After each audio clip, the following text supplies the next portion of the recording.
نبی پاک علیہ السلام فرماتے ہیں بے شک صدقہ کرنے والوں کو صدقہ قبر کی گرمی سے بچاتا ہے، اور بلا شبہ مسلمان قیامت کے دن اپنے صدقے کے سائے میں ہوگا۔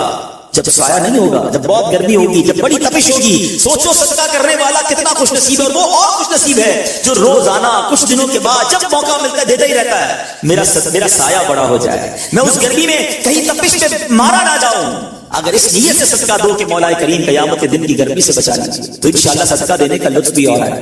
یا الہی گرمی محشر سے جب پڑ کے بدن دامن محبوب کی ٹھنڈی ہوا کا ساتھ ہو، یا الہی جب زبانیں باہر آئے پیاس سے ساقی کوثر شہے جود و عطا کا ساتھ۔ اے میرے بیچ اسلامی بھائیو، صدقہ دینے میں بڑی جس کو کہنا خوشی دلی کے ساتھ آگے بڑھ بڑھ کر ان موقعوں سے فائدہ اٹھانا چاہیے۔ صدقہ عمر میں اضافے کا بھی باعث بنتا ہے۔ جی ہاں، بڑا کمال کا واقعہ ہے۔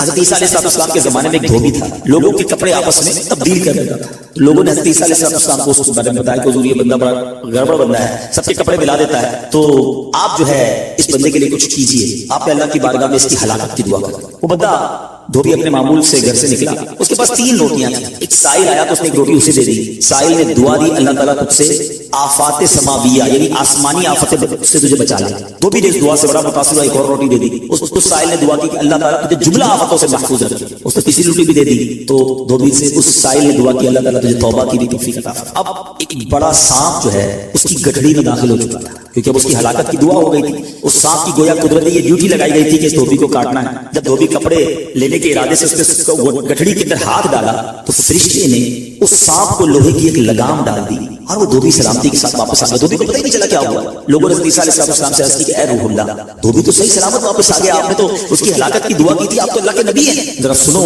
حضرت عیسیٰ علیہ السلام نے دھوبی کو بلایا، فرمایا بتاؤ تم نے کون سی بھلائی کی ہے؟ کہتا 3 روٹیاں تھیں، تینوں اللہ کی راہ میں صدقہ کی، اور وہ مجھے فقیر تھا، وہ ہاتھ اٹھا کر جھولیاں اٹھا کر دعائیں دیتا رہا۔ تو آپ علیہ السلام نے سانپ سے پوچھا کہ تم نے اسے قتل کیوں نہیں کیا؟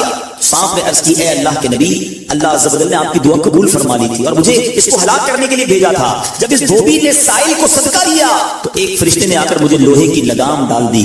جب لوگوں نے بات سنی، دھوبی نے یہ بات سنی، اسے بڑا تعجب ہوا کہ اتنا گناہ گار، میں لوگوں کو اتنی تکلیف پہنچانے والا، صرف ایک نیکی کی اور مجھے آفت سے بچا لیا گیا۔ اس دھوبی نے توبہ کر لی، کیونکہ اس سائل نے توبہ کی بھی دعا کی تھی۔ تو پتہ یہ چلا آفتوں سے بچنا چاہتے ہیں، مصیبتوں سے بچنا چاہتے ہیں۔ آج کل تو کرونا وائرس کا زمانہ ہے، بلاؤں کا زمانہ ہے، ارے اس پہ تو زیادہ صدقہ دینا چاہیے، اپنے نام کا بھی، بچوں کے نام کا بھی، فیملی کے ہر فرد کے نام پر صدقہ نکالتے رہے کہ یا اللہ صدقے کی برکت سے ان بلاؤں ان وباؤں سے بچانا۔ ارے وباؤں سے بلاؤں سے آنے والی مصیبتوں سے صدقہ کیسے بچاتا ہے کہ سنیے، ایک شخص سیدنا ابو ہریرہ رضی اللہ تعالیٰ عنہ کی بارگاہ میں حاضر ہوا، کہنے لگا حضور میرا بیٹا سمندری سفر پر گیا ہے، آپ اس کے لیے دعا فرمائیں۔ آپ رضی اللہ تعالیٰ عنہ نے فرمایا اس کی طرف سے صدقہ دو، سفر پر جایا کرو نا، صدقہ دے کے جایا کرو، بیٹا یا فیملی کا کوئی فرد سفر پر ہے، صدقہ دو کہ خیر سے واپس آ جائے۔ سیدنا ابو ہریرہ رضی اللہ تعالیٰ عنہ نے فرمایا سمندری سفر پر ہے، اس کے لیے صدقہ دو۔ اس وقت سمندر میں موجیں اٹھ رہی تھی، یہاں باپ اور حضرت ابو ہریرہ رضی اللہ تعالیٰ عنہ گفتگو ہو رہی ہے،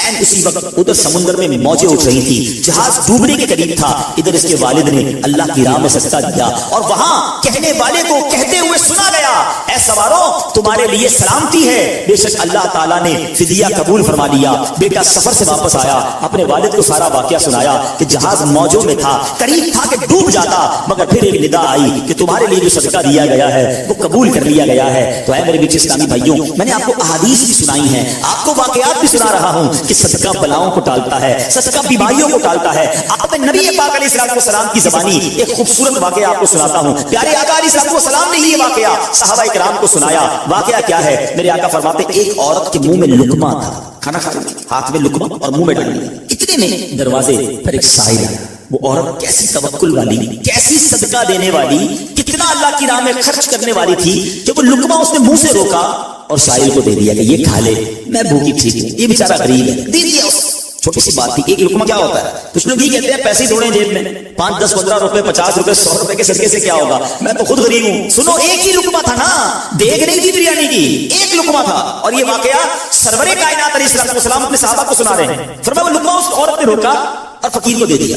اب اس عورت کے کچھ عرصے بعد بچے کی ولادت ہوئی. بچہ تھوڑا سا بڑا ہوا, باہر ماں کے ساتھ چلنے لگا, گھومنے پھرنے لگا. تو باہر گیا تو ایک بھیڑیا آیا, اور بھیڑیا آ کر اس کے بچے کو اس نے منہ سے پکڑا اور بھاگا. ماں پیچھے بھاگ رہی, میرا بیٹا میرا بچہ, اور بھیڑیا آگے بھاگ رہا ہے. اللہ اکبر. اللہ تبارک و تعالی نے ایک فرشتے کو حکم دیا کہ بھیڑیے کے پیچھے جاؤ, اس کے منہ سے بچہ چھین کر لاؤ اور اس کی ماں کے حوالے کر دو, اور ماں کو کہہ دینا اللہ عز و جل نے تم پر سلام بھیجا ہے اور فرمایا ہے کہ یہ لقمے کے بدلے لقمہ ہے. بات آئی سمجھ میں؟ اپنا لقمہ جو تم نے میری راہ میں دیا تھا, بھیڑیے کے لقمے سے تمہارے بیٹے کو بچایا ہے تمہارے رب نے, اللہ نے سلام بھیجا ہے. اے میرے میٹھے اسلامی بھائیو, یہ حدیث بتا رہی ہے کہ گناہ, نیکی جو تھوڑی سی بھی ہو نا, وہ ضائع نہیں کی جاتی, وہ اللہ کے یہاں محفوظ ہے. جمعے کے خطبے میں حدیث سنتے ہیں, البر لا یبلا والذنب لا ينسى والدیان لا يموت. سن لو, نیکی پرانی نہیں ہوتی, گناہ بھلایا نہیں جاتا, اور فیصلہ کرنے والا جو رب عز و جل ہے اسے موت نہیں آتی ہے. اب ہمیں سوچنا ہے کہ ہم نیکی کر بھی رہے ہیں کہ نہیں, کہ گناہ کر کر کے اپنے اکاؤنٹ کو بھری جائے. یہ چھوٹے چھوٹے صدقے جب موقع ملے, ماشاءاللہ ہم جمعہ پڑھنے جاتے ہیں, کل بھی جائیں گے مسجدوں میں, ہم نے دیکھا ہوگا مسجد کا ڈبہ آتا ہے سامنے, کچھ نہ کچھ ڈال دیا کرو اس نیت کے ساتھ کہ تھوڑے اور جمع کرا دو اپنی آخرت میں, تھوڑے اور اپنے پیسے جمع کرا, تھوڑے اور آگے چلے جائیں. اور یہ میں ایسے خود نہیں کہہ رہا, سبحان اللہ. میں آپ کو بڑی خوبصورت 2-3 حدیثیں سناتا ہوں. پہلے تو یہ سمجھیے کہ آج کل دنیا میں اور آپ یہ چاہتے ہیں کہ ہمارے جو پیسے ہیں نا سیکیور رہیں. آج کل بڑا عجیب معاملہ, اچانک آگ لگ جاتی ہے, کسی کے پیسے چوری ہو جاتے ہیں, لوگ پریشان رہتے ہیں, سیکیورٹی مل جائے. ٹھیک ہے, تو میں آپ کو حدیث سنانے جا رہا ہوں. نبی پاک علیہ السلام فرماتے ہیں, اللہ کے حبیب علیہ السلام فرماتے ہیں کہ رب عز و جل فرماتا ہے, یعنی یہ حدیث قدسی ہے. اللہ فرماتا ہے, اے ابن آدم, اپنے خزانے میں سے میرے پاس کچھ جمع کر دے, اپنے پیسوں میں سے کچھ پیسے میرے پاس جمع کر دے. میں حدیث کا خلاصہ عرض کر رہا ہوں. نہ چلے گا, نہ ڈوبے گا, نہ چوری کیا جائے گا. سنو کیسی سیکیورٹی ہے. انشورنس آج کل لوگ کراتے ہیں جس میں بعض اوقات حرام انشورنس ہوتی ہے. میں آپ کو سبحان اللہ ایک ایسی گارنٹیڈ مدنی انشورنس بتا رہا ہوں کہ رب فرما رہا ہے, اللہ فرما رہا ہے, اپنا مال میرے پاس جمع کرا دے, نہ جلے گا, نہ ڈوبے گا, نہ چوری ہوگا. اور اللہ فرماتا ہے میں اس وقت تجھے پورا بدلہ دوں گا جب تو اس کا زیادہ ضرورت مند ہوگا. کون سا وقت ہوگا وہ؟ قیامت کا دن, جب بچہ ماں کے پاس جائے گا نا, ماں ایک نیکی دے, ماں پھنس گیا ہوں, ایک نیکی چاہیے, ماں اس ایک نیکی میں بھی بیٹے کی مدد نہیں کرے گی. ماں جائے گی اولاد کے پاس کہ بیٹا میرے گناہ لے لو, اولاد کہے گا ماں سے کہ نہیں میں تمہاری مدد نہیں کر سکتا. باپ بیٹے کی ہیلپ نہیں کرے گا, ایسا حال. مگر کون حامی ہوگا؟ اللہ اکبر. میرے اعلیٰ حضرت سے پوچھو, فرماتے ہیں رضا ان کے سوا رضا کوئی حامی نہیں جہاں. کہاں؟ قیامت کے دن کیا ہوگا؟ ان کے سوا رضا کوئی حامی نہیں جہاں. گزرا کرے پسر پہ پدر کو خبر نہ ہو, بیٹے پہ گزرے گی باپ بھی جواب نہیں دے گا. تصور کریں, امیجن کریں, قیامت کا دن ہوگا, کسی کا نامہ اعمال تولا جا رہا ہو اور ایک نیکی کی وجہ سے وہ پھنس جائے, گناہ ایک زیادہ ہے, پلڑا بالکل ایک نیکی کی وجہ سے نیچے ہے. کتنا یاد آئے گا کہ کاش تھوڑا اور صدقہ کر لیتا, کاش 2 رکعت نفل پڑھ لیتا. نفل چھوڑ دیتے ہو نا, نفل ہی ہے نا, درود نہیں پڑھتے, ذکر الہی نہیں کرتے, چھوٹی چھوٹی نیکی سمجھ کر چھوڑتے ہو. اگر یہ چھوڑتے وقت خیال آئے نا کہ کہیں ایسا نہ ہو کہ وہی ایک نیکی کم پڑ گئی اور میں اللہ نہ کرے جہنم میں نہ ڈال دیا جاؤں. فَأَمَّا مَنْ ثَقُلَتْ مَوَازِينُهُ, جس کی تولے بھاری ہو گئی, قرآن کہتا ہے فَهُوَ فِي عِيشَةٍ رَاضِيَةٍ, وہ من مادے چین میں عیش میں ہوگا. جس کی تولے ہلکی پڑ گئی, وَأَمَّا مَنْ خَفَّتْ مَوَازِينُهُ فَأُمُّهُ هَاوِيَةٌ وَمَا أَدْرَاكَ مَا هِيَ نَارٌ حَامِيَةٌ. جس کی تولے ہلکی پڑ گئی, وہ نیچا دکھانے والی گود میں ہے, اور وہ کیا ہے تم نے کیا جانا؟ شعلے مارتی بھڑکتی ہوئی آگ, یعنی جہنم میں ڈالا جائے گا اگر تولے ہلکی پڑ گئی. تو اگر اپنی اس اسکیل کو بھاری کرنا چاہتے ہو, اللہ فرما رہا ہے اس وقت میں لوٹاؤں گا جب تم زیادہ ضرورت مند ہوگے, جب تمہیں زیادہ ضرورت ہوگی. یہ سیکیورٹی ہے. اچھا پھر کچھ لوگ بڑے عجیب ہیں, وہ کہتے ہیں یار پیسے تو ہم نے خرچ کر دیے, رمضان میں دی نا, زکات بھی پوری دے دی, بڑا کاؤنٹ کر کے چلتے ہیں, بس پورے ہو گئے بھائی, اب اگلے سال آنا. وہ اللہ کے بندو, جب رب تمہیں روز دے رہا ہے, عطائیں دیے جا رہا ہے, اور تم کیلکولیٹ کر کے لاک کر دیتے ہو سب کے, ایسا نہ کرو. میں آپ کو ایک اور حدیث سناتا ہوں. اللہ کے حبیب صلی اللہ تعالی علیہ وسلم فرماتے ہیں, پیارے آقا نے فرمایا مال کو روک کر نہ رکھو, روک کر نہ رکھو, کہیں یہ نہ ہو کہ تم سے بھی روک لیا جائے. ہاں ہمارے لیے تو نہیں روکا جا رہا نا. مثال کے طور پر دکاندار بیٹھے ہوں گے یا بزنس کمیونٹی کے لوگ بیٹھے ہوں گے, آپ کا مثال کے طور پر مہینے میں 1 لاکھ روپے کا خرچہ ہے. کبھی کبھی ایسا بھی ہوتا ہے پہلے 2-3 دنوں میں لاکھ روپے ہو جاتے ہیں پورے, تو کیا تعلق لگاتے ہو کہ چلو بھائی پورے مہینے کا ہو گیا, 27 دن بعد آئیں گے. نہیں, آنے تو جتنا آ رہا ہے, ہم آنے والی سائڈ تو نہیں روک رہے. ہاں خرچ اللہ کی راہ میں کرنے والے روک لیتے ہیں. جب وہ دینے میں نہیں روک رہا تو تم اللہ کی راہ میں خرچ کرنے میں نہ روکو. میں حدیث سنا رہا ہوں کہ روک کر خرچ نہ کرو, روک روک کر نہ رکھو, کہیں یہ نہ ہو کہ تم سے بھی روک لیا جائے. ایک دوسری روایت میں کہ نبی پاک علیہ السلام نے فرمایا خرچ کرو, گن گن کر نہ رکھو, کہیں یہ نہ ہو کہ اللہ بھی تمہیں گن گن کر نہ دے, کہیں یہ نہ ہو کہ اللہ بھی تمہیں گن گن کر دے. اور بچا بچا کر نہ رکھو, کہیں ایسا نہ ہو کہ اللہ بھی تم سے بچا بچا کر رکھنے لگے. ادھر سے رک گیا نا, عطائیں رک گئی تو کہاں جائیں گے آپ دیکھیں. اچھا آج کے دور میں تھوڑا سا آپ سروے کر لیں, جتنے لوگ آپ کو صدقہ خیرات چیریٹی کرنے والے, کھانا کھلانے والے, آپ کو جو لوگ ملیں گے نا, آپ دیکھیں ان کا سرمایہ بڑھ ہی رہا ہوتا ہے, ان کا مال میں اضافہ ہی ہو رہا ہوتا ہے, کیونکہ اللہ پاک انہیں دنیا میں بھی نواز رہا ہوتا ہے. تو ہے میرے پیچھے اسلامی بھائی, پھر کتنی چیزیں آپ دیکھیں کہ بچ رہی ہیں, بلاؤں سے بچ رہے ہیں, آفتوں سے بچ رہے ہیں, رزق میں اضافہ, بری موت سے بچاؤ, قیامت کے دن اپنے صدقے کے سائے میں بندہ رہے, دنیا میں مال میں اضافہ, یعنی بینیفٹ ہی بینیفٹ ہے, فائدہ ہی فائدہ ہے اللہ کی راہ میں خرچ کرنا.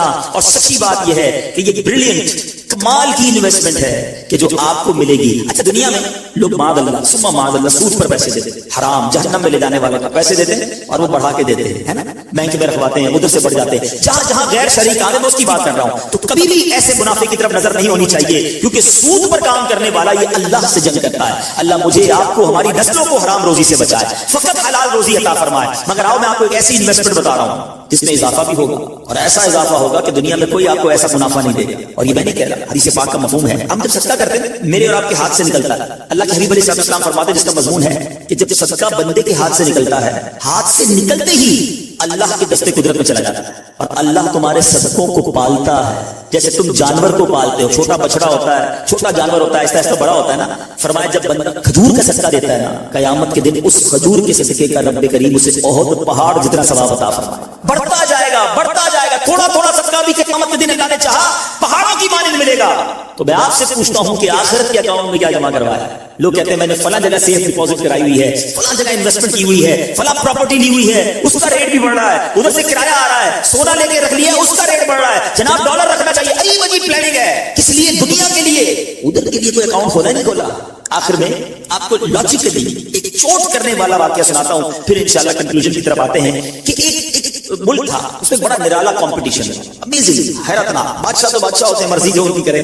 بادشاہ نے اعلان کر دیا جناب پورے ملک میں چیک کرو سب سے بڑا بے وقوف کون ہے, اس کو تحفہ دیں. عقل مندوں کے مقابلے تو سنے تھے, بے وقوف کا مقابلہ, چلیں شروع ہو گئے مقابلے. عجیب عجیب بے وقوف آتے تھے, اپنے کرتب دکھاتے, اپنی باتیں دکھاتے. وزیر تھے جو ٹیسٹ کرتے کرتے کرتے آخرکار ایک بندہ ایسا تھا جس سے بڑا بے وقوف پورے ملک میں نہیں تھا, بادشاہ کے سامنے کھڑا کر دیا. بادشاہ سلامت بڑے تجربے کیے, بڑے ٹیسٹ کیے.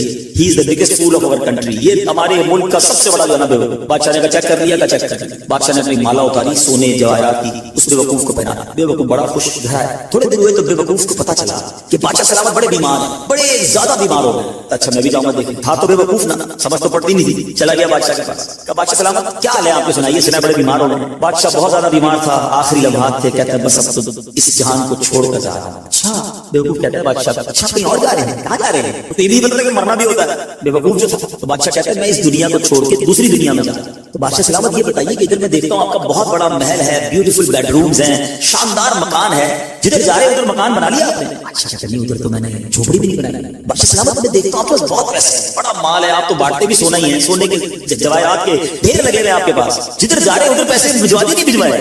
اچھا کہتا ہے میں نے تو بوٹی کوڑی بھی نہیں بھجوائی. اچھا صاحب میں دیکھ رہا ہوں آپ کے آس پاس بڑے خادم خادمائیں, کنیز غلام ہیں, ہر طرف آپ کی خدمت گار ہیں, جدھر جا رہے ہیں ادھر کچھ غلام کنیز خادمہ بھجوائے نہیں بھجوائے؟ اچھا کہتے ادھر تو کوئی خادم نہیں ہوگا. اس بے وقوف نے بڑی کمال کا کام کیا, اس نے وہ مالا اتاری اور بادشاہ کے گلے میں لگایا. پھر مجھ سے بڑے بے وقوف تو آپ ہوئے نا, آپ کو پتا ہے آپ کہیں اور جا رہے ہیں, آپ کو پتا ہے اس دنیا سے آپ کسی اور دنیا میں جا رہے ہیں, نہ گھر بنایا, نہ پیسے بھجوائے, نہ خادم بھجوائے, کرو گے کیا ادھر؟ بس یہ حکایت ہے, مگر سچ بتاؤ یہ کتنی بڑی چوٹ ہے. شاید جتنے لوگ مجھے یہاں سن رہے ہیں سب گھر میں رہتے ہیں, جھوپڑی میں یا روڈ پہ کوئی نہیں سوتا ہو. دنیا میں جو مجھے سن رہے ہیں بہت سو کے پاس مکانات ہیں, مگر کیا جنت میں گھر بن گیا؟ ادھر سے تو جانا ہی ہے نا, تھوڑے دن رہ گئے. جی ہاں تھوڑے ہی دن رہ گئے. ہمیں نہیں پتا کہ آج کا دن اور آج کی رات بھی جب زندہ رہیں گے کہ نہیں, لیکن جیسے ہی آنکھیں بند ہوئی, جیسے ہی سانسیں ختم ہوئی, ادھر کیا ہے میرے پاس؟ ادھر تو گھر میرا نہیں, پرایا ترکا. کیا جیسے ہی میری اور آپ کی آنکھیں بند ہوگی نا, حساب کتاب شروع ہو جائے گا. یہ بیٹے کو کتنا ملے گا, بیٹی کو کتنا ملے گا, بیوی کو کتنا, جناب رشتے دار سارے حساب کتاب لے کے بیٹھ جائیں گے. میرا کچھ بھی نہیں بچنا. بلکہ کتابوں میں لکھا کہ جب انسان مرتا ہے نا, قبر میں جاتا ہے, تو گھر والے کہتے ہیں میت نے پیچھے کیا چھوڑا, فرشتے کہتے ہیں میت نے آگے کیا بھیجا ہے, بتاؤ نا کیا بھیجا ہے ادھر گھر ریڈی ہے کہ نہیں, ادھر کچھ پیسے, ادھر کوئی ڈپازٹ, جو اللہ فرما رہا ہے اپنا خزانہ میرے پاس جمع کروا, میں تجھے لوٹاؤں گا, میں نے جمع کروایا کہ نہیں؟ یہ سوچنے والی بات ہے. یہ سب ادھر رہ جائے گا. کتنا کھا لوں گا میں, کتنا پہن لوں گا, جو پڑا ہوا وہ ادھر ہی رہ جانا ہے. ادھر بھیج دوں کیونکہ وہاں اکیلا ہوں, میرے اعمال تولے جائیں گے اور مجھے پتا ہے گناہ ہی گناہ ہے, خطائیں خطائیں ہیں. مارا جاؤں گا, پکڑا جاؤں گا, اگر اللہ صدقہ قبول کر لے, کچھ نیکیاں ایسی کر جاؤں جو آخرت کے اکاؤنٹ میں جمع ہو جائے. اے میرے پیچھے خدا را آج یہ ذہن بنا لیجیے کہ جب بھی اللہ کی راہ میں خرچ کرنے کی باری آئے تو اس کو برڈن فیل نہ کرے, بوجھ فیل نہ کرے, سادت فیل کرے, محسوس کرے کہ یا اللہ تیری مہربانی, پھر موقع دیا اپنے اکاؤنٹ میں جمع کرانے کا. اللہ چاہتا ہے کہ بندہ اس رینک تک پہنچ جائے. اللہ اس پر آزمائش بھیجتا ہے تاکہ میرا بندہ صبر کر لے تو اس کو وہ مرتبہ عطا ہو جائے. ہائے ہائے, یعنی آزمائش مجھ پر میرے رینک بلند کرنے, میرے درجے بلند کرنے آئی, اور ہائے میری بے صبری کہ میں نے وہ سب ثواب ضائع کر دیا. نہ کریں میرے پیارے ساتھی, مشکلیں آتی ہیں. اچھا پھر پتہ ہے پرابلم کیا ہے؟ ہمارا ایک اور بڑا ایشو ہے, ہم کسی کو مسکراتا دیکھتے ہیں, کسی کو اچھے کپڑے دیکھ لیتے ہیں, کسی کی بڑی گاڑیاں دیکھ لیتے ہیں, کسی کا بڑا گھر دیکھ لیتے ہیں, ہمیں لگتا ہے یار یہ کتنا مزے میں یار, میں یہ اکیلا پریشان ہوں. یہ آپ کی بھول ہے. ایک بات یاد رکھیے گا, زندگی کی گاڑی مسائل کے پہیوں پر ہی چلتی ہے. امیر کے مسئلے اور ہیں, غریب کے مسئلے اور ہیں. شہرت جس کو ملی ہے نا اس کے پرابلمز اور ہیں, جو غیر معروف ہے اس کی پرابلم اور ہے. زمانے میں ہر کسی کو کچھ نہ کچھ ایشو ضرور ہے. یہ نہ سمجھے کہ یار یہ اتنا مسکرا رہا ہے, کیا پتہ اس مسکراہٹ کے پیچھے کتنے دکھ چھپائے بیٹھا ہے. آپ یقین کریں, بلیو کریں, ایسا نہیں ہے کہ سب لوگ 100% خوشحال ہیں. پرابلم سب کے ساتھ ہوتے ہیں. میں کیا بتاؤں آپ کو, ہمارے پاس تو لوگ دعائیں کروانے آتے ہیں, ایسی پرابلم بتاتے ہیں کہ پیروں سے زمین نکل جاتی ہے. بعض اوقات ہم اتنے بڑے گھر میں جاتے ہیں, اس کی گاڑیاں کروڑوں روپے کی کھڑی ہیں, ان سے ملاقات ہوئی, وہ کہتا ہے حضرت آپ سے الگ سے دعا کروانی ہے. جب وہ بیچارہ اپنا مسئلہ بتاتا ہے نا, ہمیں لگتا ہے ہمارا تو غم ہی کچھ نہیں ہے. کتنی بڑی آزمائش سے گزر رہا, کتنی بڑی پرابلم سے گزر رہا. میں آج کی آپ کو مثال دیتا ہوں. ایک ہمارے بہت اچھے بھائی تھے, آج سے کچھ عرصہ پہلے انہوں نے ہمیں ایک ماشاءاللہ پراپرٹی دعوت اسلامی کے لیے بچیوں کے مدرسے کے لیے دی, اور اس کے چند دنوں بعد ان کا وصال ہو گیا. ان کے بیچاروں کو کینسر تھا. میں ان کے گھر پہ دعا کرنے گیا, ان کے بیٹے نے مجھ سے جب گلے لگانا تو بیٹا رونے لگا. اچھا میں سمجھا کہ بیچارہ اپنے والد کو یاد کر کے رو رہا ہے. 16 دن پہلے انتقال ہوا. اندر گئے, دعا کی, اس کے بعد میرے کان میں کہتا ہے کہ عبدالرحیم بھائی اس وقت میری زوجہ ہاسپٹل میں ہے. کیا ہو گیا؟ کہ میری وائف کو بلڈ کینسر ہو گیا. والد کا کینسر میں انتقال ہوا ہے. اللہ نے بڑا نوازا, جیولرز ہیں, لیکن میں یقین کریں, میں آپ کو سچ بتا رہا ہوں, میں گاڑی میں بیٹھ کے میں بھی رونے لگا, کیونکہ وہ بندہ جب مجھے چھوڑنے آیا نا پھر میرے گلے لگ کے رو رہا تھا. میں سوچنے لگا یار کتنا دکھ ہے لوگوں, اللہ نے کتنی بڑی ان پر مہربانی کی ہے. اگر مجھے کوئی بڑی بیماری نہیں ہے, میرے بچے میرے ساتھ ہیں, میری فیملی میرے ساتھ ہے, نہیں چاہیے یار دنیا کے سارے اللہ نہ ملے اتنی ساری لگژریز, صحت سے بڑھ کے کچھ نہیں ہے, مگر ہمیں اس کی قدر ہی نہیں ہے, ہمیں اس کی کوئی اہمیت کا اندازہ ہی نہیں. پوچھو مجھ سے, کروڑوں روپے ہیں مگر علاج نہیں ہو پا رہا, ڈاکٹر بعض اوقات مایوس کر دیتے ہیں. کتنا تکلیف میں ہیں لوگ. ہم ہیں کہ چھوٹی چھوٹی باتوں پر بے صبری. صبر تو کریں, اللہ کی رضا پر راضی تو رہے. میں نے آپ کو خاندان نبوت کا واقعہ سنایا, ارے کھانے کو کچھ نہیں ہے. کاش کی بات ہمیں سمجھ آ جائے اور ہم ہر حال میں اللہ کا شکر ادا کرنے والے بن جائیں. اور ایک اور میں آپ کو بات بتاؤں, جو دنیا والوں کو بتاتے ہیں ہوتا کچھ نہیں ہے, مت بتایا کرو دنیا والوں, صحیح بتا, مت بتایا, اپنے غم مت بتایا, ثواب بھی چلا جاتا ہے. اور بعض اوقات کے دنیا والے نا ہمارا مذاق بھی اڑاتے ہیں. ہم جب کسی کو اپنا پرابلم بتاتے ہیں نا, ہمارے سامنے تو بڑے اچھے بنتے ہیں کہ اچھا ٹھیک ہے میں کرتا ہوں کچھ, بعد میں جا کے دنیا میں باتیں کرتے ہیں, آیا تھا میرے پاس, اس کا یہ مسئلہ ہے, ہاں باتیں بڑی کرتے ہیں, بڑی پرابلم میں.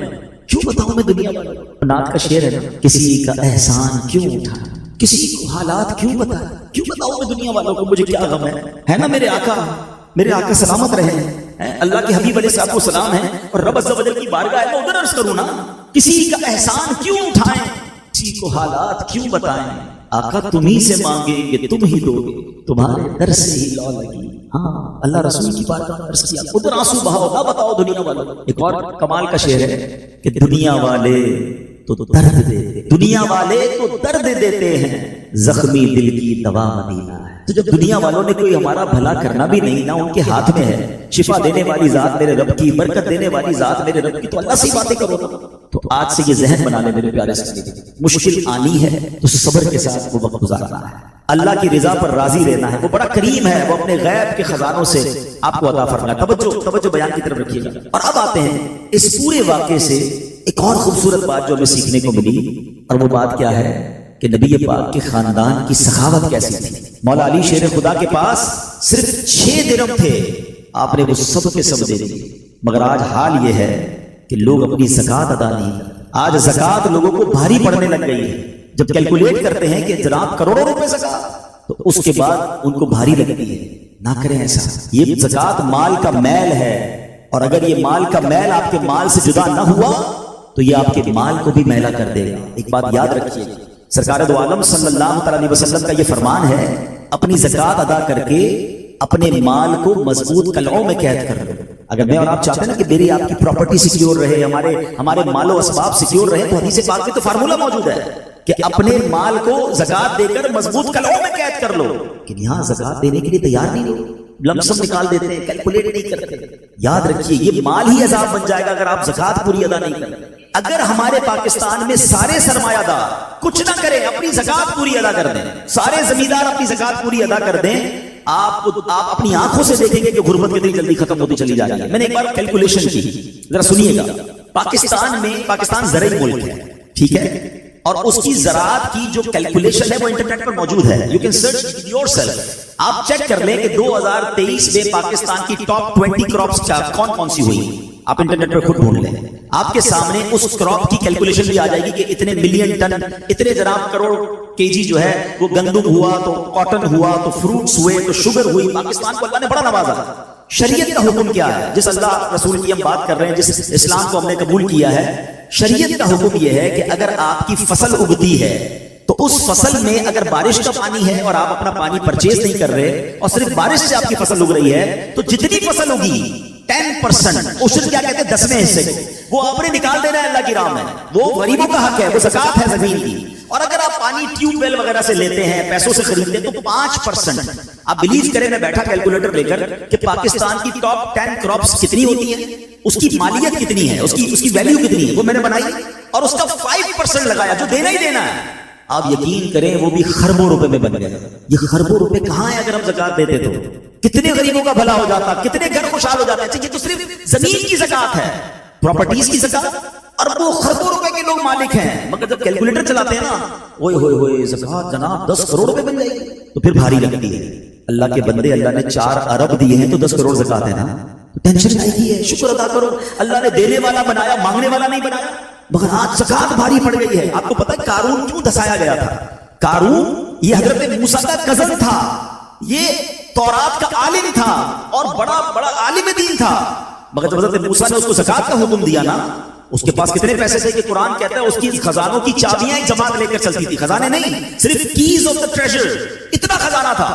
مگر کیا ہوا یہ کہ جب حضرت موسیٰ نے اس کو کہا، جب اس زمانے پر زکات کتنی تھی؟ ابھی تو 100 پہ 2.5 ہے نا، 1000 پہ 1۔ آپ نے فرمایا ہر 1000 پر 1 تم نے زکات دینی ہے۔ اس نے کیلکولیٹ کیا تو بہت بندے تھے، حضرت موسیٰ کے خلاف ہو گئے، زکات کا انکار کیا، اپنے خزانوں کے ساتھ زمین میں دھسا دیا گیا۔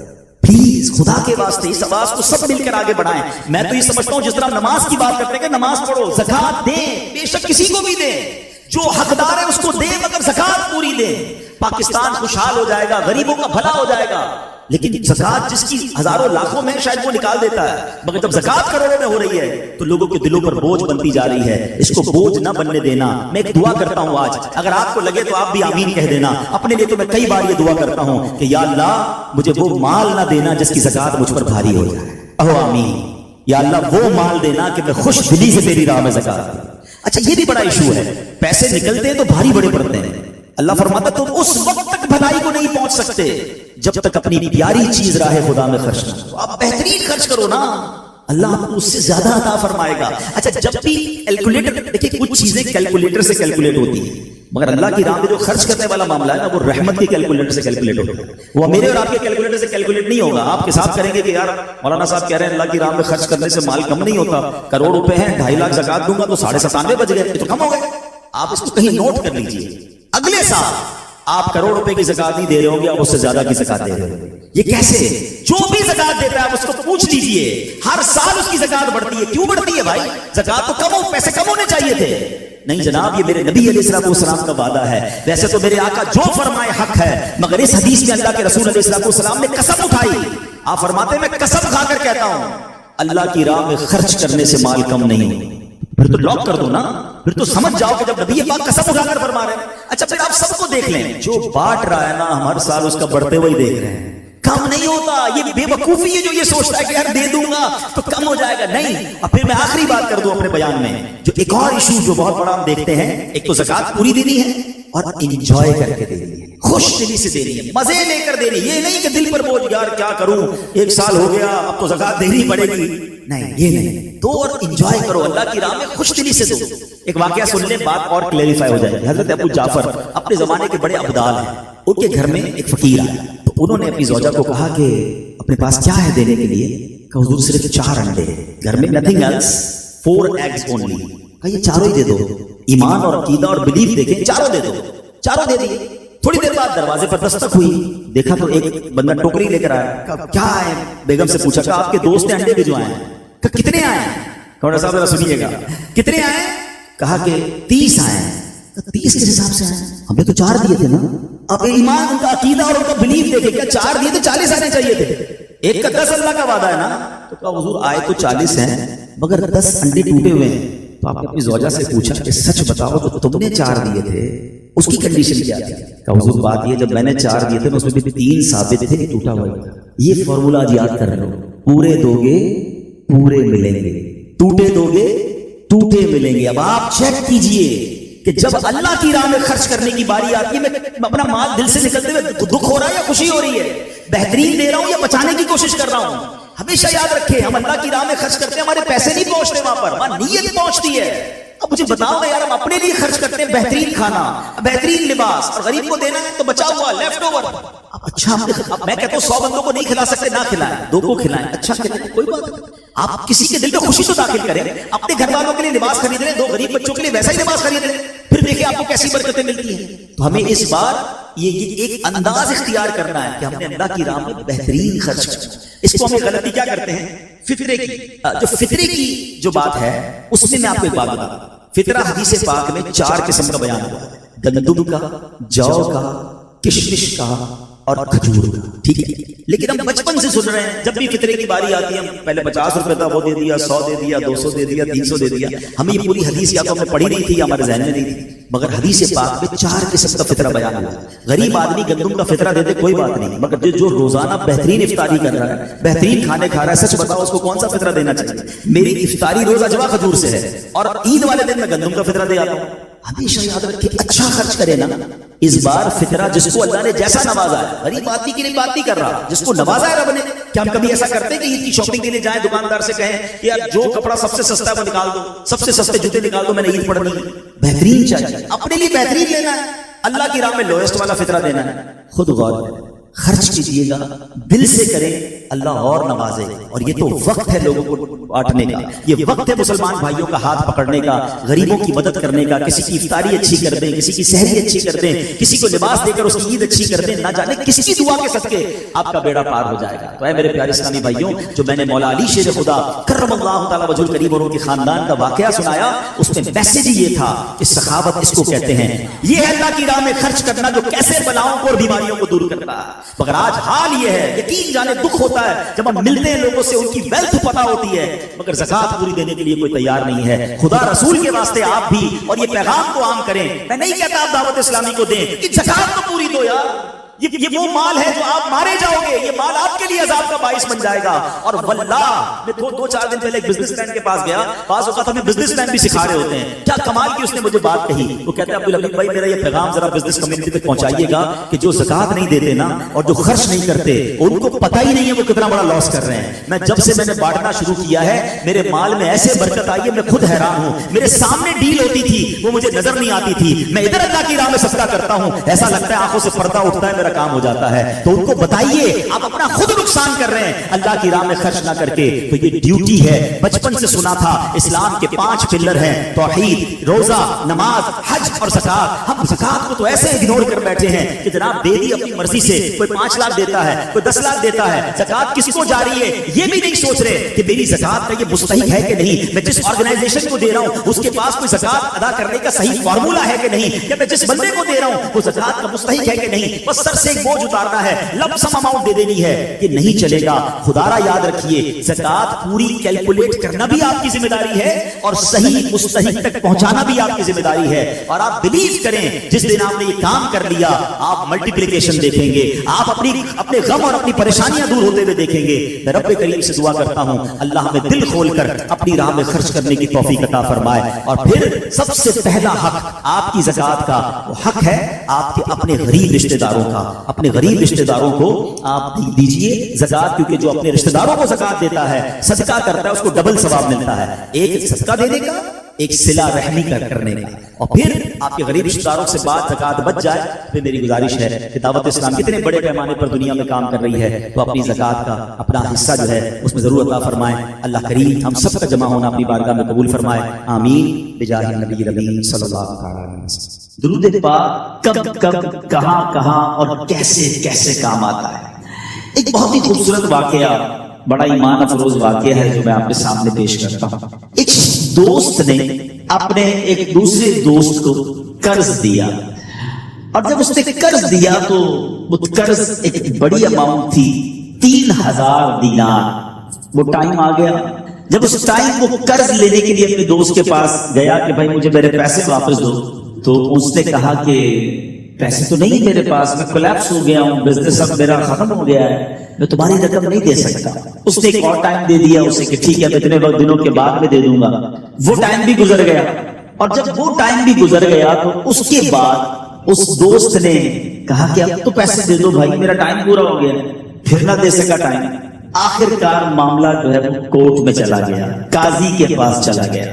اب قاضی نے جس کو پیسے دینے تھے اس کو بلایا اور کہا کہ بھائی آپ کو اس کے پیسے دینے؟ کہتا ہے ہاں پیسے تو دینے ہیں۔ تو کہا پھر دیتے کیوں نہیں؟ پیسے ہیں ہی نہیں، کاروبار ہی ختم ہو گیا ہے، قرضہ تو لیا تھا، میرے پاس بچے ہی کچھ نہیں ہے۔ تو کہا اچھا اب یہ بتاؤ کہ کب دو گے، کیسے دو گے؟ اس نے کہا میرے پاس پیسے ہی نہیں ہے۔ تو کہا اب تمہارے پاس 30 دن کا ٹائم ہے، 30 ڈیز میں یا تو اس کے پیسے لوٹا دو یا 30 دن کے بعد تمہیں قید کر دیا جائے گا۔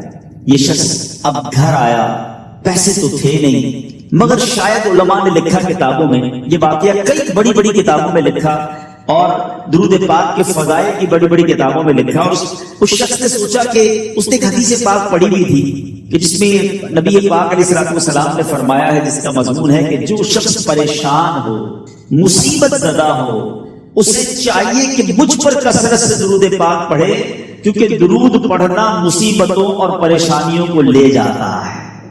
اب اس عاشق رسول نے سوچا اور تو کچھ ہے نہیں، اب میں درود پاک پڑھنا شروع کرتا ہوں۔ صبح سے لے کر شام تک وہ درود پاک پڑھنے لگ گیا۔ 27 دن گزر گئے، only 3 days left، 3 دن باقی تھے قاضی کے پاس جانے میں۔ 27 دن گزر گئے درود پڑھتے پڑھتے۔ جب 28ویں رات آئی تو آنکھیں تو بند ہوئی، مگر خواب میں اسے ایک آواز آئی، گھبراؤ نہیں، تمہارا قرضہ ادا کر دیا جائے گا، تمہارا مسئلہ سالو ہو جائے گا۔ صبح اٹھتا ہے، درود پاک پڑھ رہا ہے، مگر کہتا ہے یہ آواز سے تو مسئلہ حل نہیں ہوگا، پیغام کیا ہے اسے سمجھ رہا ہے۔ 28واں دن گزر گیا، 29ویں رات آ گئی، مگر اب آنکھیں بند ہوئیں اور قسمت جاگ اٹھی۔ نبی پاک صاحب لولاک صلی اللہ تعالی علیہ وسلم خواب میں تشریف لائے، اور پیارے آقا صلی اللہ تعالی علیہ وسلم نے فرمایا گھبراؤ نہیں، علی بن عیسیٰ وزیر کے پاس جاؤ، وہ تمہارا قرضہ ادا کر دے گا۔ اب یہ عاشق رسول صبح اٹھا تو ویری فریش، حشاش بشاش کہ اب تو کام ہو گیا، نبی پاک نے خواب میں آ کر بشارت دی ہے۔ مگر پھر ذہن میں سوال آیا کہ علی بن عیسیٰ کے پاس جاؤں گا تو ثبوت کیا ہے، پروف کیا ہوگا؟ میں جا کر اس کو کہوں گا کہ میرا قرضہ دے دو، تو ایسے تو قرضہ نہیں دے دینا۔ اور میں نے اس کو کہا کہ مجھے نبی پاک نے خواب میں کہا ہے، اور اس نے اگر مجھ سے کوئی نشانی مانگی تو میں نشانی کیا دوں گا؟ آخری دن تھا، 29واں دن تھا، وہ بھی درود پڑھتے پڑھتے گزر گیا۔ 30th نائٹ آ گئی، صبح وہ دن ہے جب عدالت میں جانا ہے۔ اب اس رات پھر نبی پاک علیہ السلام خواب میں تشریف لائے، اور آقا علیہ السلام نے فرمایا کہ علی بن عیسیٰ وزیر کے پاس جاؤ، وہ تمہارا قرض ادا کر دے گا۔ کہ حضور چلا تو جاؤں گا، لیکن اگر وزیر نے مجھ سے کوئی نشانی طلب کی تو میں کیا جواب دوں گا؟ پیارے آقا علیہ السلام نے کمال کا ارشاد فرمایا کہ علی بن عیسیٰ سے کہنا کہ تم روزانہ فجر کی نماز کے بعد 5000 بار درود پاک پڑھتے ہو، یہ راز فقط تم جانتے ہو اور تمہارا رب جانتا ہے۔ اب یہ جب صبح اٹھا تو ایک نشانی بھی مل چکی تھی۔ عدالت میں جانے سے پہلے وزیر کے دربار میں پہنچ گیا، اسے یہ ڈر تھا کہ آج پیسے نہ لوٹائے تو سزا ہو سکتی ہے۔ جب وزیر کے دربار میں پہنچا تو وزیر اپنے مشیروں کے ساتھ بیٹھا، کہا مجھے آپ سے بات کرنی ہے۔ کہا بتاؤ کیا بات کرنی ہے؟ کہا میں ایک پیغام لایا ہوں آپ کے لیے۔ اچھا کس کا پیغام لائے؟ کہا میں نبی پاک جناب محمد مصطفیٰ صلی اللہ تعالی علیہ وسلم کا پیغام لایا۔ وہ عاشق رسول وزیر تھا، کہتا بتاؤ میرے آقا نے کیا پیغام دیا ہے؟ کہ حضور میں 3000 دینار کا مقروض ہوں، آج آخری دن ہے اور میرے آقا نے مجھے بشارت دی ہے کہ آپ سے کہوں کہ آپ میرا قرض ادا کر دیجیے۔ علی بن عیسیٰ کہتا ہے کوئی ثبوت ہے آپ کے پاس؟ کوئی دلیل بھی ہے آپ کے پاس؟ میں کیسے مان لوں کہ آپ کو نبی پاک علیہ السلام نے بھیجا؟ عاشق رسول کہتا ہے خالی ہاتھ نہیں آیا، میرے آقا نے مجھے دلیل بھی عطا فرمائی ہے، مجھے ایویڈنس بھی دیا ہے، اور پروف یہ ہے حضور کہ آپ روزانہ صبح فجر کی نماز کے بعد نبی پاک صلی اللہ تعالی علیہ وسلم کی بارگاہ میں درود و سلام کا نذرانہ پیش کرتے ہیں۔ جب تک 5000 کا عدد پورا نہیں ہوتا آپ اس وقت تک کسی اور سے بات نہیں کرتے، اور اے وزیر صاحب یہ رات صرف آپ کو پتا ہے اور آپ کا رب جانتا ہے۔ اللہ اکبر! وہ وزیر تو جس کو کہے نا جھوم اٹھا، ایسا عاشق رسول وزیر تھا جو روزانہ صبح 5000 درود پڑھتا ہو، اس کی تو عید ہو گئی نا۔ وہ کہتا ہے مرحبا یا رسول اللہ، میرے آقا نے میرے درود قبول کر لیے، اس سے بڑھ کر میرے لیے سعادت کیا ہوگی؟ اب یہ وزیر اپنی سیٹ سے اٹھتا ہے، اپنے کمرے میں جاتا ہے، تھوڑی دیر بعد واپس آ کر اس عاشق رسول کے ہاتھ میں 3000 دینار رکھ کر کہتا ہے حضور پہلے 3000 دینار تو نبی پاک کا حکم کی میں ادب سے بجا لاتا ہوں، میرے آقا نے جو حکم فرمایا یہ 3000 دینار آپ کو پیش کرتا ہوں، حضور ایک اور 3000 دینار لیجئے۔ میرے گھر آپ آئے، اتنی اچھی خبر سنائی، آپ نے قدم رنجا فرمایا، یہ 3000 اس کا نذرانہ ہے، اور ایسا کیجئے 3000 اور لیجئے، اس سے اپنے بچوں کے لیے کچھ چھوٹا موٹا کام شروع کیجئے، اور ایک وعدہ کر کے جائیے آج کے بعد زندگی میں آپ کو جب بھی کوئی کام پڑے میں آپ کا بھائی ہوں، مجھے یہ خدمت کا موقع دیجئے گا۔ اللہ اکبر! وہ مقروض جو ایک رات پہلے 3000 دینار کا مقروض تھا، ہو سکتا ہے اس کے بیک آف مائنڈ یہ بھی چل رہا ہو کہ اب شاید کل میں نے جیل میں جا کر عدالت میں جا کر گرفتاری دے کر جیل میں جانا ہے، مگر اب 9000 دینار ہاتھ میں ہیں۔ عاشق رسول جھومتا ہوا نبی پاک کی یاد میں گھومتا ہوا اب عدالت میں پہنچا۔ عدالت میں everybody expecting over there کہ آج اس نے آنا ہے اور آ کر کہنا یہی ہے کہ پیسے تو نہیں ہیں، گرفتار کر لو، مگر جا کر اس عاشق رسول نے 3000 دینار جج صاحب کے ہاتھ میں رکھ دیے۔ قاضی کہتا ہے پہلے تو یہ بتاؤ پیسے آئے کدھر سے؟ تم تو کہتے تھے غریب ہو، تم تو کہتے تھے کاروبار نہیں ہے، ایک مہینے میں اتنی بڑی رقم کا انتظام کیسے ہو گیا؟ سبحان اللہ! اس عاشق رسول نے گویا زبان حال سے یہ کہا ہوگا کہ یہ تو کرم ہے ان کا، ورنہ مجھ میں تو ایسی بات نہیں، اتنا دیا سرکار نے مجھ کو، اتنی میری اوقات نہیں۔ اس نے وہ پورا واقعہ بھری عدالت میں سنا دیا۔ اللہ اکبر! میرے پیارے اسلامی بھائیوں ذرا سوچو پہلے زمانے میں کیسے عاشقان رسول ہوا کرتے تھے۔ وہ جج، وہ قاضی بھی کیسا سرکار علیہ السلام کا عاشق تھا۔ اپنی سیٹ سے اٹھتا ہے، بھرے دربار میں، بھری عدالت میں، وہ اپنے چیمبر میں، اپنے کمرے میں جاتا ہے، اور تھوڑی دیر بعد واپس آ کر اس کے ہاتھ میں بھی 3000 دینار ہیں، اور وہ 3000 دینار جو ہے وہ اس عاشق رسول کے ہاتھ میں رکھتا ہے کہ سارا ثواب علی بن عیسیٰ کیسے لے جائے، میں بھی تو نبی پاک کا غلام ہوں، میں تمہارا قرضہ میں ادا کرتا ہوں۔ اچھا اب ایک اور عجیب سینیریو یہ بن گیا کہ جس نے کیس کیا تھا، جس نے دعویٰ کیا تھا، وہ بھی یہ سارا منظر دیکھ رہا تھا۔ کہتا ہے جج صاحب ذرا رکیے، میں بھی اپنے آقا کا امتی ہوں، اور ایک کام کیجئے قلم کاغذ منگوائیے، اس عاشق رسول کا قرضہ ہی میں معاف کر دیتا ہوں۔ اچھا عاشق رسول نے وہ واپس 3000 دینار تو جج صاحب نے دیے تھے، وہ واپس جج صاحب کو دیے کہ حضور یہ پیسے آپ ہی رکھ لیں، قرضہ ہی معاف ہو گیا، اب آپ کے پیسے کا میں نے کیا کرنا ہے؟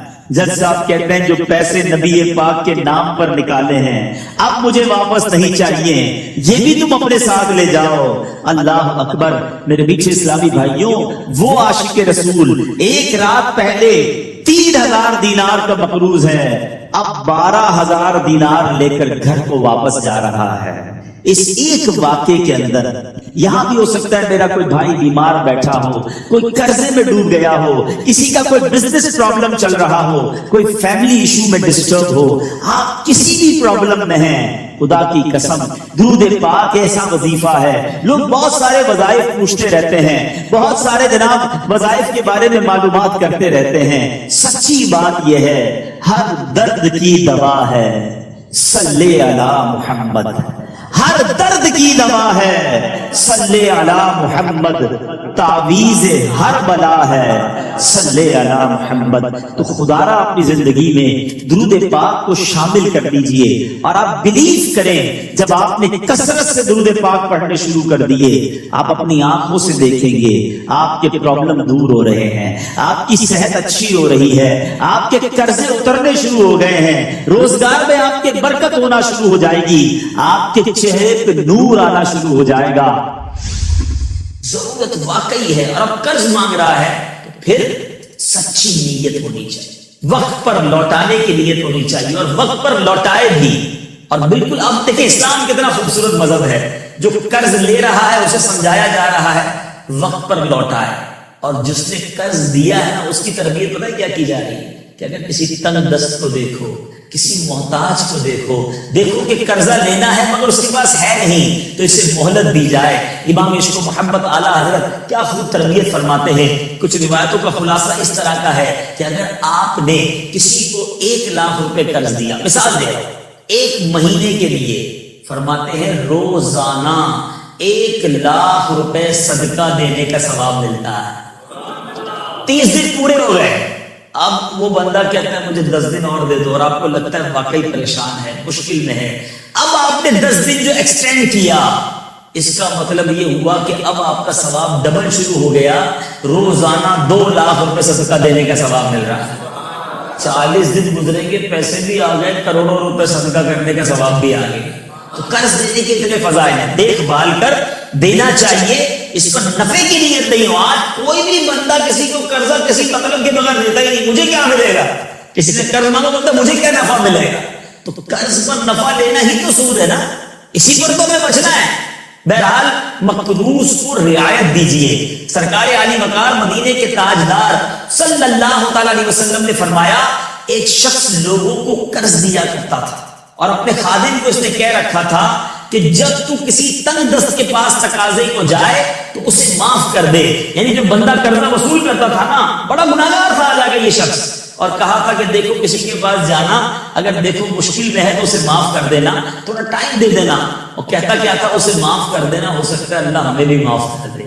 اس بندے کا انتقال ہوا، اللہ کی بارگاہ میں حاضر ہوا تو اللہ عز و جل نے اس کو بھی معاف فرما دیا۔ ہمیشہ یاد رکھو جو رحم نہیں کرتا اس پر رحم نہیں کیا جائے، جو معاف نہیں کرتا اسے معاف نہیں کیا جاتا۔ معاف کرنے والے، رحم کرنے والے، درگزر کرنے والے بننا چاہیے۔ ایک بڑا عجیب و غریب واقعہ کتاب میں نے پڑھا، احیاء العلوم میں امام غزالی نے لکھا، حضرت سیدنا قیس بن سعد بن عبادہ رضی اللہ تعالیٰ عنہ بیمار ہوئے، تو ان کے دوست احباب ان کی عیادت کو نہیں آئے۔ بندہ بیمار ہو تو اس کی تمنا ہوتی ہے کہ یار لوگ دیکھنے آئے، پوچھنے آئے، اچھا لگتا ہے مریض کو۔ آپ نے پوچھا کہ کوئی آیا نہیں دوست احباب میں سے؟ حضور تقریباً سب نے آپ سے قرضہ لیا ہوا ہے، سامنے آنے میں شرم آ رہی ہے، اب بیمار تو ہیں، جی چاہ رہا ہوگا لیکن شرم آ رہی ہے کہ آپ کے سامنے کیسے آئے۔ آپ نے کیا فرمایا؟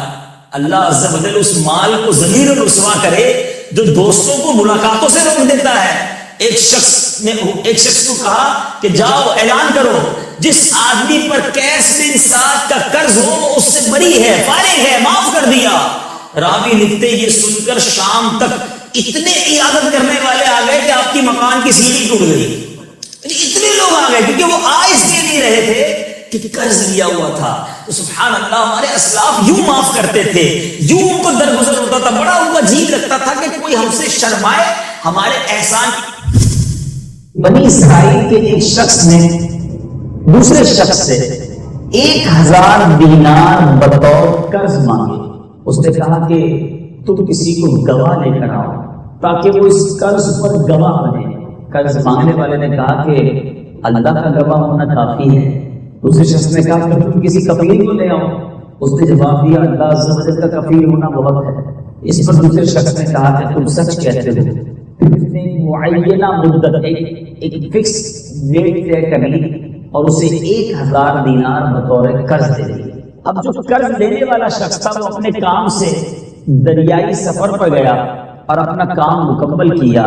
اس کے بعد اس نے کشتی کی تلاش شروع کی تاکہ وعدے کے مطابق واپس پہنچے اور اپنا قرض ادا کرے، لیکن اسے کوئی کشتی نہ ملی.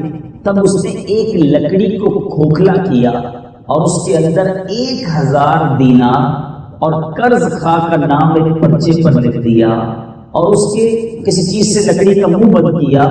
پھر اس لکڑی کو دریا کے کنارے لا کر اس نے دعا کی، اے اللہ عز و جل تجھے خوب علم ہے کہ میں نے فلاں شخص سے 1000 دینار قرض لیے تھے، اس نے مجھ سے کفیل کا مطالبہ کیا تو میں نے کہا اللہ کا کفیل ہونا کافی ہے، اور وہ تیری کفالت پر راضی ہو گیا. اس نے مجھ سے گواہ لانے کا مطالبہ کیا، میں نے کہا اللہ کا گواہ ہونا کافی ہے، مولا وہ تیری گواہی پر بھی راضی ہو گیا. میں نے کشتی تلاش کرنے کی بہت کوشش کی ہے تاکہ یہ رقم اس تک پہنچاؤں، لیکن میں اس پر قادر نہ ہو سکا. اب یہ رقم والی لکڑی میں تیری امان میں دیتا ہوں. پھر اس شخص نے وہ لکڑی دریا میں ڈال دی. وہ شخص تو وہاں سے واپس آ گیا اور اس عرصے میں کشتی بھی تلاش کرتے رہا کہ کشتی مل جائے تو شہر واپس جائے.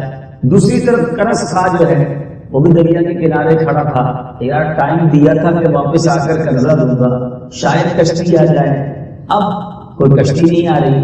اب اسے دریا کے کنارے ایک لکڑی پڑی ہوئی نظر آئی. یہ حدیث پاک سنا رہا ہوں میں. اس کو پتہ نہیں تھا کہ اس لکڑی میں 1000 دینار. اس نے کہا لکڑی اچھی ہے، چلو اس کو جلانے میں کام آئے گی. وہ لکڑی اٹھا کے گھر لے گیا. جب اس کو چیرا جلانے کے لیے تو اندر سے 1000 دینار بھی ملے، پیغام پر مشتمل پرچہ بھی ملا. چند دن بعد قرض لینے والا شخص دریا پار کر کے آیا اور 1000 دینار لا کر کہنے لگا اللہ کی قسم میں مسلسل کشتی تلاش کرتا رہا تاکہ تمہاری رقم وقت پر پہنچا سکوں، لیکن اس سے پہلے مجھے کشتی نہیں ملی. قرض خواہ نے اس سے پوچھا کیا تم نے میری طرف کوئی چیز بھیجی تھی؟ مقروض نے کہا میں جس کشتی پر آیا ہوں اس سے پہلے مجھے کوئی کشتی نہیں ملی جس پر میں تمہارے پاس آتا. قرض خواہ نے کہا بے شک اللہ عز و جل نے تمہاری وہ رقم مجھے پہنچا دی ہے جو تم نے لکڑی میں رکھ کر میرے پاس بھیجی تھی. چنانچہ وہ شخص جو دوسرے 1000 دینار دینے آیا وہ خوشی خوشی واپس لے گیا. اے میرے نیچے اسلامی بھائیوں اور مدنی چینل کے ناظرین، یہ حدیث پاک سے بہت ساری باتیں سیکھنے کو ملتی. ایک بات تو یہ سیکھنے کو ملی کہ اللہ والوں کی، اللہ کے نیک بندوں کی مدد اللہ تعالیٰ کس طرح فرمایا کرتا ہے. جن کے ارادے اچھے ہونا، جن کی نیتیں اچھی ہوں، اللہ تعالیٰ ان کی غیب سے مدد فرما دیتا ہے. اور جن کی نیتیں ہی درست نہ ہوں، میرے اسلامی بھائی بھی غور سے سنیں، پردے میں رہ کر اسلامی بہنیں بھی غور سے سنیں کہ جن کی نیتیں اچھی نہ ہوں نا تو ان کے کام بھی برے ہو جاتے ہیں. انسان اگر اچھا ہو، دوسروں کے لیے اچھا سوچتا ہے، اللہ اس کا بھی اچھا فرما دیتا ہے. سب کا بھلا، سب کی خیر، سب کے بنے میں اپنی خیر. جو دوسروں کا برا سوچتے ہیں ان کا اپنا بھی برباد ہو جاتا ہے.